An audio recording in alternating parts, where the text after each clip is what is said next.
बे district council दंमोन अब्लाबो मोनदाइन डिस्ट्रिक्ट काउन्सिलनि टीमल' गेलेनाय जादों मोननै टीम काउन्सिलफोर फैयाखै गासै डिस्ट्रिक्ट काउन्सिल आरो जयन्त डिस्ट्रिक्ट हेल्थ काउन्सिलफोर फैनाय जायाखै आरो जिखिनि खेला गेलेबाय जोबोद मोजाङानो जादों बे गेलेनायखाय आयोजन खालामनायनि गुदियावनो दंमोन जोंहा माखासे थांखि बे थांखिफोरनि गेजेराव गिबियानो जाबाय जोंहा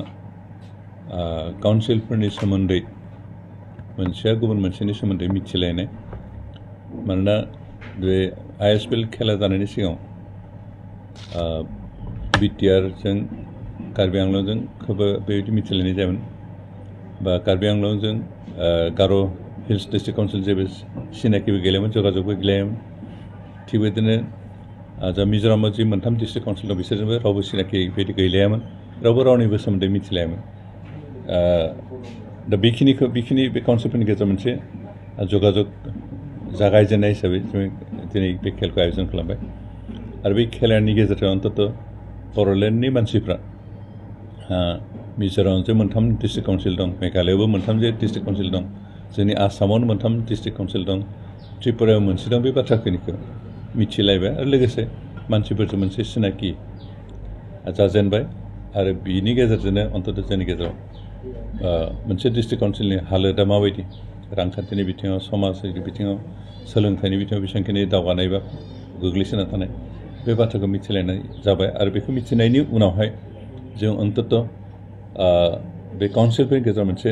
सोमोन्दो लाखिनानै जायहा बेकवार्डसिन बिथांमोनखौ जौगाखांहोनायनि मोनसे परिबेस जों लाबोनो हानाय बेबायदि मोनसे खाबुखौ मोनबाय जों अन्तत जोंहा गोबां बर'फ्राबो बबेबा मोनसे बिथिङाव जोंहा लोरबांथि दंब्ला गोग्लैसोना दं मालाय काउन्सिलनिफ्राय जों बिथांमोननिफ्राय सोलोंनानै जौगानो हानायनि मोनसे राहाखौ जों मोननो हाबाय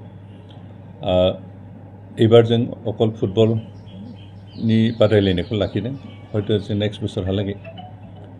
गासै रोखोमनि गेलेनायखौनो लाबोनो हानाय बेबायदि मोनसे उत्सबनि मोनसे फेस्टिभेल बायदि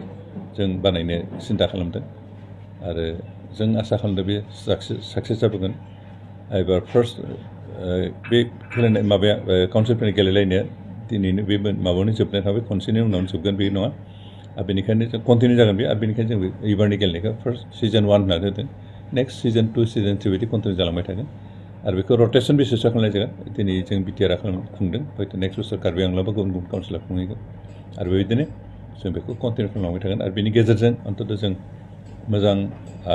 नेसनेल लेभेलनि गेलेग्राफोर दिहुननो नाजागोन फुटबलानो जा भलिबलानो जा गुबुन गुबुन खेलफोरनो जिहेतु काउन्सिलफ्रा मोजां गेलेग्रा थाबाबो नेसनेल लेभेलनि गेलेनायफ्राव डाइरेक्टहै जों बाहागो लानो हाया स्टेटनि नामजोंसो लानो गोनां जायो बेवहाय जोंहा गोबां मोजां खेलुवै थाबाबो गेलेग्रा थाबाबो चान्स मोना जोंनि लकेल बे काउन्सिलफोरनि सिङाव थानाय मोजां गेलेग्राफ्रा गाव गावनि माबाखौ गेलेनायनि जिथु रोंगौथिफोरखौ दिन्थिफुंनो खाबु मोना खिन्थु नैबे इन्टार सेक्सुयेल काउन्सिलनि जिथु गेलेलायनाय बेनि गेजेरजों अन्तत प्रत्येक काउन्सिलाव थानाय जायफ्रा गेलेनायाव मोजां खिन्थु नेसनेल लेभेलाव दिन्थिनो खाबु मोनाखैमोन स्टेटनि सिङाव थानो गोनां जानायखाय बिथांमोनहाबो दिनै बे गेलेनायखौ गावनि रोंगौथिफोरखौ दिन्थिनो हानाय मोनसे खाबु मोनबाय आरो बे मोनलांबाय थागोन आरो बेबायदि माबानो हायोबा अन्तत जोंनि माबाफोरनिफ्राय जोंनि काउन्सिलफोरनिफ्राय अन्तत साफा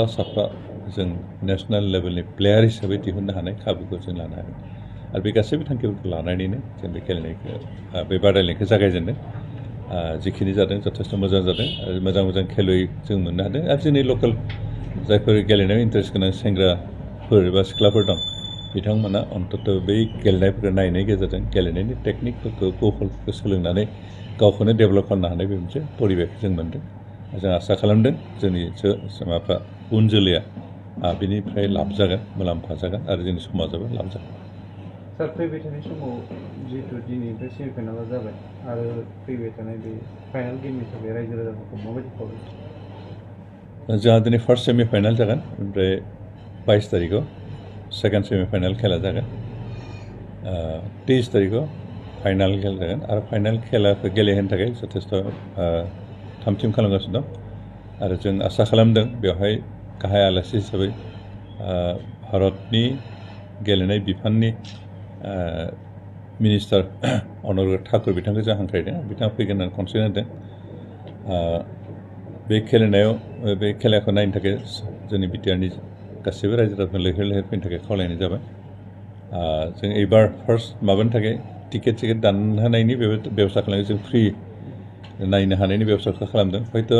फैगौ समफ्राव मा जायो बुंनो हाया खिन्थु एबार जों बिदि टिकेटनि बेबस्था खालामाखै बेनिखायनो गासैबो रायजो राजाफोर जायफ्रा गेलेनायखौ मोजां